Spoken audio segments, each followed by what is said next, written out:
The causes and effects of negative power prices. When power prices on the electrical exchange fall below zero, power suppliers have to pay their whole customers to buy electricity. The phenomenon is on the rise in Germany with an increasing number of renewable sources feeding into the grid.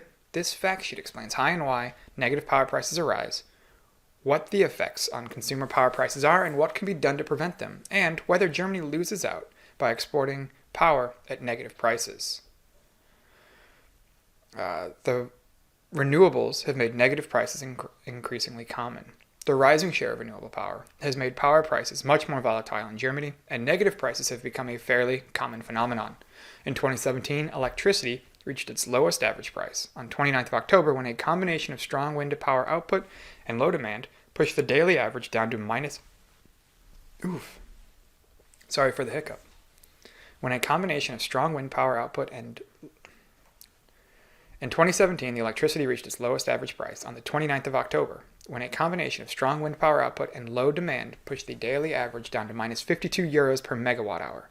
This contrasts with a peak of 102 euros on January 24th, when renewable production was very low and demand strong, according to figures by energy think tank Agora Energiewende. The number of hours with negative prices in Germany increased by around 50% to 146 hours in 2017, which translates to 1.6% of the total time, while the average negative power price was minus 27 euros per megawatt hour. The lowest price was minus 83 euros, which was less extreme than in 2016 of minus 130 euros, indicating that the power market players have learned to deal with these situations, but the average negative price was lower, minus 26.5 euros per megawatt hour, compared to 2016 of minus 17.8 euros per megawatt hour.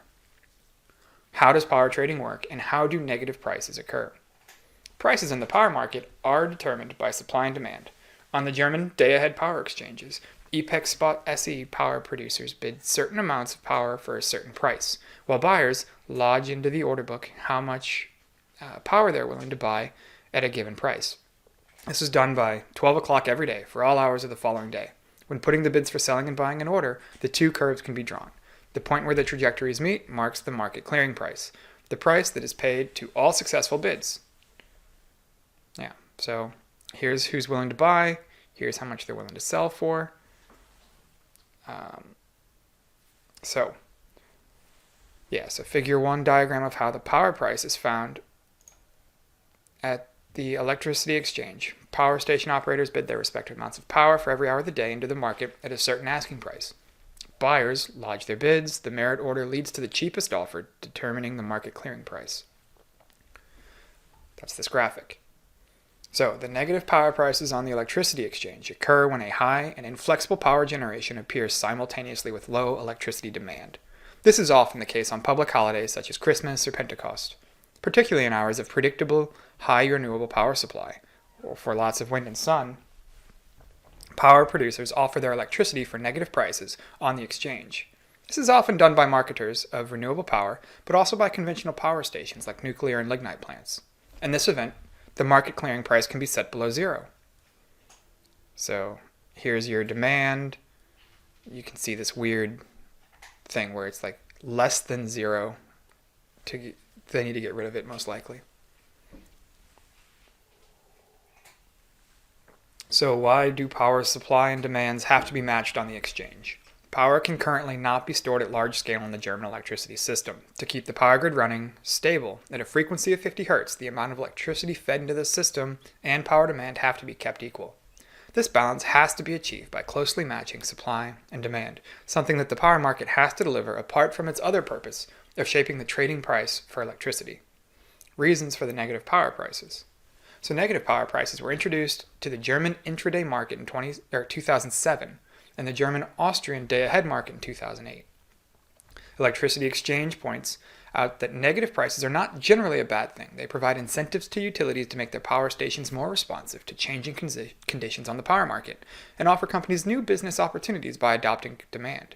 At times of high production, producers should be stimulated to take capacity offline, while large-scale consumers can ramp up demand when prices are low. Because negative power prices are a sign of very high supply at the market, additional cheap renewable power is often blamed for causing the electricity price to drop below zero, but inflexible conventional power stations are equally responsible. Renewables have priority in the power grid and therefore always come first in merit order, making conventional electricity dispensable at times. Their share in electricity consumption has grown to 36.1% in 2017. Nice.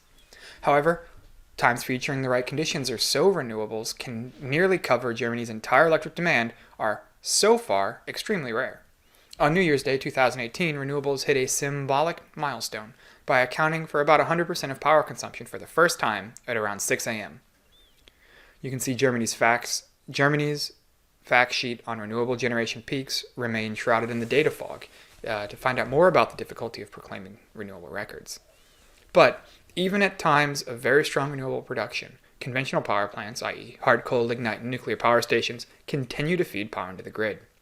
There are several reasons why conventional power station operators, which are either losing money or at least losing profit during times of negative prices, keep their plants running. See the study by Energy Brain Pool, page 4 and 5, and the 2016 results from Concentric. They can be technical. For example, the power plant can be too inflexible to change its output, or the ramping of costs for shutting down and starting up can be too expensive. Another reason for keeping the plant running can be the obligation to provide contracted balancing power to keep the grid stable or provide redispatch power. Alternatively, it may be that a certain production has to be kept up to provide heat for a town household heating network.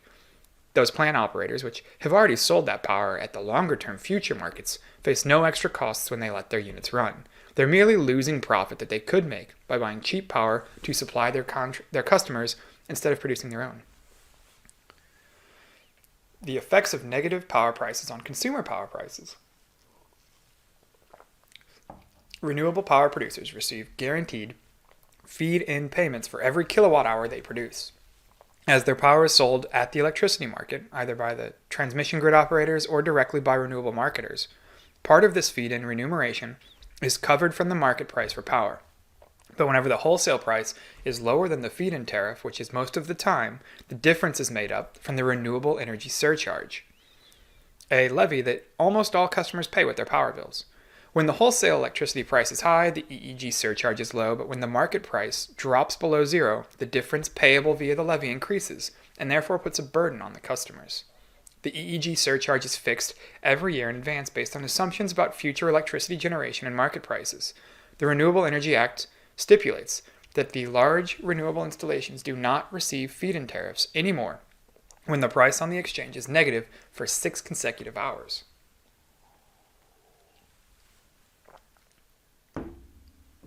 Means to prevent the occurrence of negative power prices. More flexibility is the key to preventing more hours of negative power prices in the future.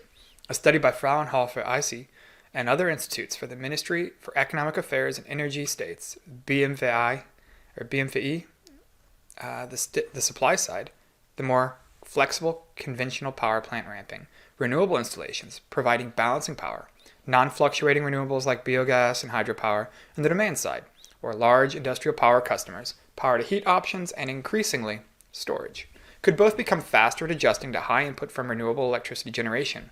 More cross-border grid connections with neighboring countries could offer additional relief. Exporting power at negative prices.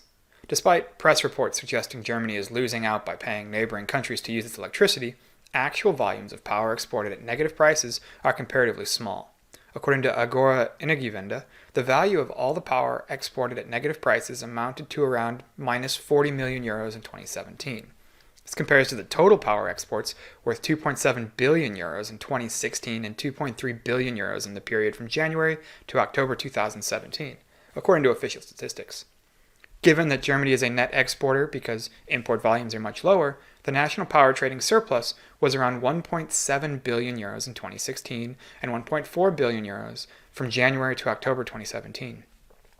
Germany sold electricity to neighboring countries at an average price of around 34.5 euros per megawatt hour in 2016, while the average price for imported power was around 36.5 euros per megawatt hour. So interesting.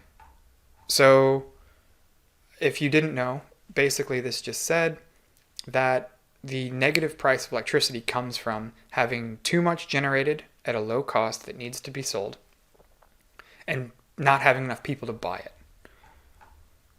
I'm not going to speculate on ways at which this can be avoided in the future, there's a lot of people working on stuff like that. I'll just let them cause trouble.